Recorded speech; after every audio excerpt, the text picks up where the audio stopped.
आज क्रांतीसूर्य महात्मा ज्योतिबा फुले यांना विनम्र अभिवादन करून तसंच आदरणीय माझे सासरे भारत नाना भालके यांचं 5वं पुण्यस्मरण आहे। त्यांच्या पवित्र स्मृतीस आदरांजली अर्पण करून विनम्र अभिवादन करून आमच्या तीर्थक्षेत्र विकास आघाडीचा जो जाहीरनामा आहे तो आज आम्ही तुमच्या समोर मांडत आहोत। तर त्याच्यातील मी जे मुद्दे आहेत ते तुमच्या समोर वाचून दाखवत आहे। खड्डेमुक्त आणि धूळमुक्त पंढरपूर करणार, यासाठी पुणे मुंबई मनपाच्या धर्तीवर धूळमुक्तीची यंत्रणा उभा करणार। नगरपालिका शाळांची भौतिक स्थिती सुधारून शैक्षणिक गुणवत्ता वाढ अभियान करून मॉडेल स्कूल तयार करणार। नवी पेठ भाजी मंडई, इंदिरा गांधी भाजी मंडई, शेळके वस्ती भाजी मंडईमध्ये विक्रेत्यांना बसण्यासाठी कट्टे, वीज, पाणी, स्वच्छतागृह अशा सर्व मूलभूत सुविधा उपलब्ध करून देणार। शहरातील पद्मावती उद्यान विकसित करून त्यामध्ये पंढरीच्या सर्व दिवंगत माजी आमदारांचे स्मारक उभा करणार। रखडलेली प्रधानमंत्री आवास योजना लाभार्थ्यांना सवलत देऊन तातडीने पूर्ण करणार। नगरपालिकेच्या सर्व व्यापारी संकुलाचे दुरुस्तीसह मजबूतीकरण आणि सुधारणा करणार। आवश्यक त्या ठिकाणी नवीन व्यापारी संकुलाची उभारणी करणार।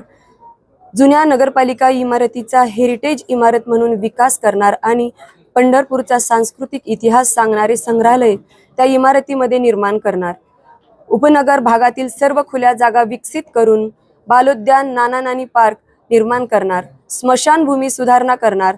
उपनगरी भागासाठी स्वतंत्र स्मशानभूमी निर्मिती करणार। सर्वसामान्य कुटुंबातील व्यक्ती मयत झाल्यास अंत्यसंस्काराचा खर्च नगरपालिकेमार्फत करणार।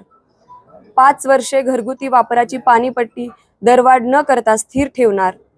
प्रदक्षिणा मार्ग आणि चंद्रभागा वाळवंट कायम स्वच्छतेसाठी स्वतंत्र यंत्रणा उभी करणार। शहर आणि उपनगरी भागात पालिकेच्या वतीने मोफत आरोग्य आधार क्लिनिक सुरू करणार। शहरातील प्रत्येक वार्डामध्ये महिलांसाठी स्वतंत्र पिंक वॉशरूम, प्रसाधनगृहे निर्माण करणार। ज्येष्ठ नागरिक, दिव्यांग व्यक्ती आणि गरोदर महिलांसाठी मोफत ई-रिक्षाची व्यवस्था करणार। सर्व महापुरुषांच्या स्मारकाचे सुशोभीकरण आणि देखभालीसाठी स्वतंत्र यंत्रणा निर्माण करणार।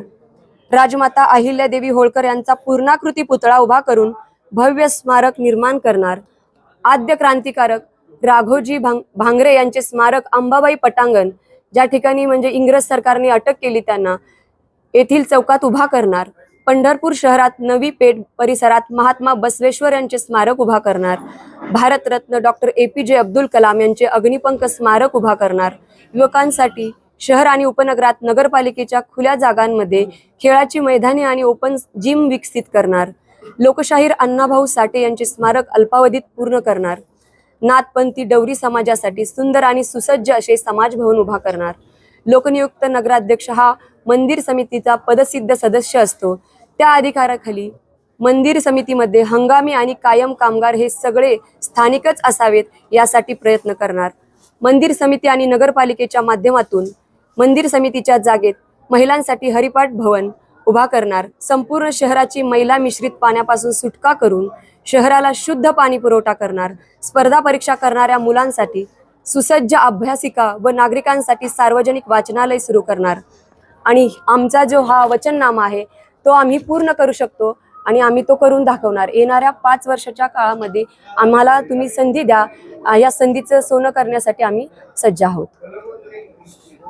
ताई, तुम्ही आता वचननामा आता प्रसिद्ध केला आहे, त्याप्रमाणे विरोधक वचननामा प्रसिद्ध करण्यात धाडस दाखवतील का? आता अगोदरची कामच पूर्ण झाली नाहीत, त्यामुळे मला असं वाटत नाही ते दाखवतील असं। त्यांचं म्हणणं आहे की 90% कामं 2016 त्यांनी आश्वासन दिलं होतं ती पूर्ण आहे। आता पूर्ण झाले। तुम्ही सगळ्यांनी पत्रकार बांधवांनी सुज्ञ आहात, तुम्ही रोज पंढरपूरमध्ये फिरताय, तुम्हाला काय कामं झाले ते स्वतः डोळ्यांनी दिसतायत, त्यामुळे मला वेगळं सांगायची काही गरज नाही।